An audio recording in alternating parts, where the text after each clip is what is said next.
Hello, folks, and welcome to day 99 of my 100-day project. I cannot believe tomorrow is 100. Oh, so close, so close, amazing. I am working in charcoal today, in particular the Derwent tinted charcoal, mostly the XL blocks. But as you can see, I'm also using the charcoal pencils. So they make pencils that match the colors. And I had drawn a long time ago this like figure hugging itself. And I thought today's the day to do that.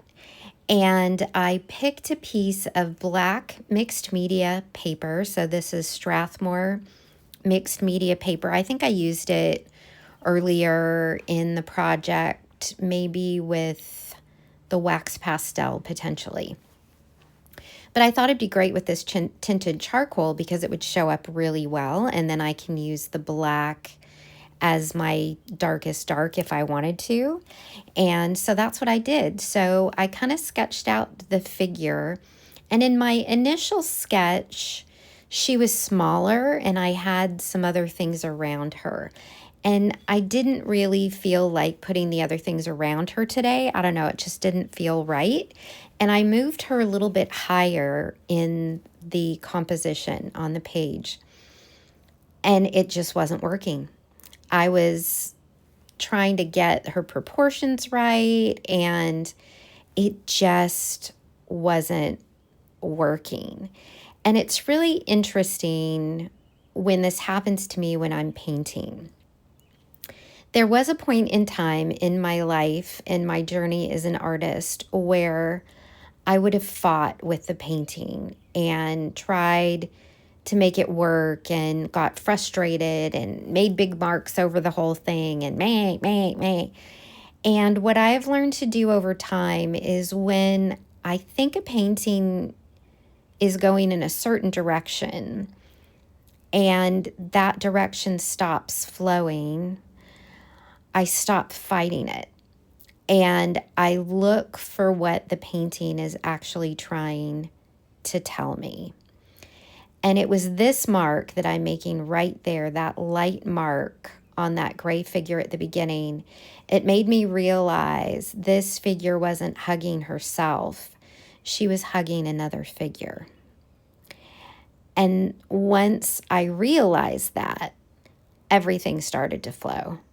I knew exactly what I needed to do. I knew where I needed to put my shadows. I knew where I needed to come in and adjust the proportions, and it just flowed from there.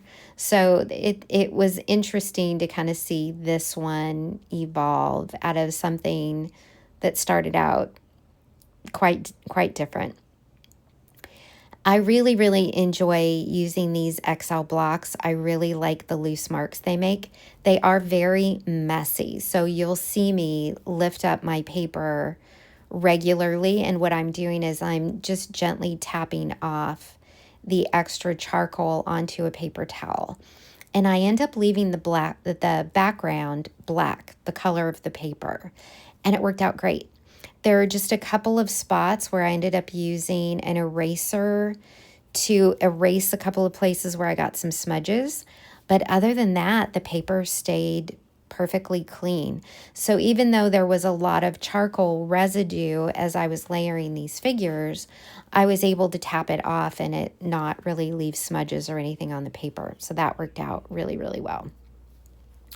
At some point, now that I'm coming to a close, I need to go back and varnish some of these pieces, and in particular, the watercolor I might mount to the watercolor and acrylic papers I might mount to some panels, and the charcoal and the oil pastel I need to spray with a fixative. So I'm a little bit nervous about that with the charcoal. I'm not sure how that's going to go. I might have to do some test runs with it. I'm not going to spray my soft pastels. I'm going to put them in a cellophane bag and keep them that way. But with the charcoal, I'd kind of like to fix them, but I'm not sure what it's going to do with the whites. So I need to test it out first and see. And I'll do some follow-up videos for you, kind of breaking things down and what I've adjusted since you've seen me do the process videos and all that stuff. So I'm going to have a lot of content coming around just processing this project. And the figures themselves, I want to take some of them and make them, do them in a larger format or use them as inspiration to do something similar in a larger format. So we'll see. We will see where it goes. But there was something really poignant about this pair. And it's not clear to me if it's a mother and child. That's kind of the feeling I get as I was working on the figure that she's holding. The figure just got more and more childlike. The face, as I was kind of working on some of the shadows and things like that, it just sort of feels kind of childlike to me. And the interesting thing is when I hug my daughter, this is the height that she is right now. She's going to be taller than me soon, but this is kind of the height she is. So I kind of get that maternal sort of feeling from this particular piece. But the great thing about these kind of abstracted pieces is you can read into it whatever you see as well. So I left the figure that's being held in cooler colors, kind of those lighter grays, a little bit of yellow where the sun might be hitting them.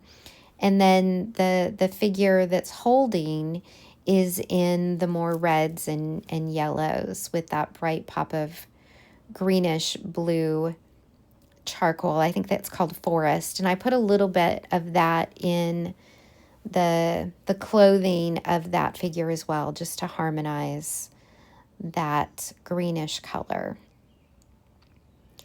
But there's just something really sweet about this one that I'm really happy that I listened and let it come through instead of trying to force it to be something that it wasn't.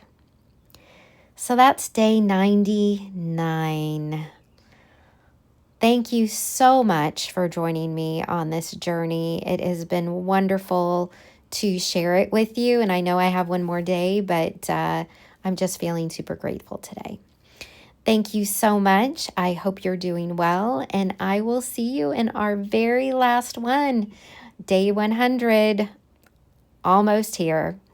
Thanks so much. Take care of you. Bye.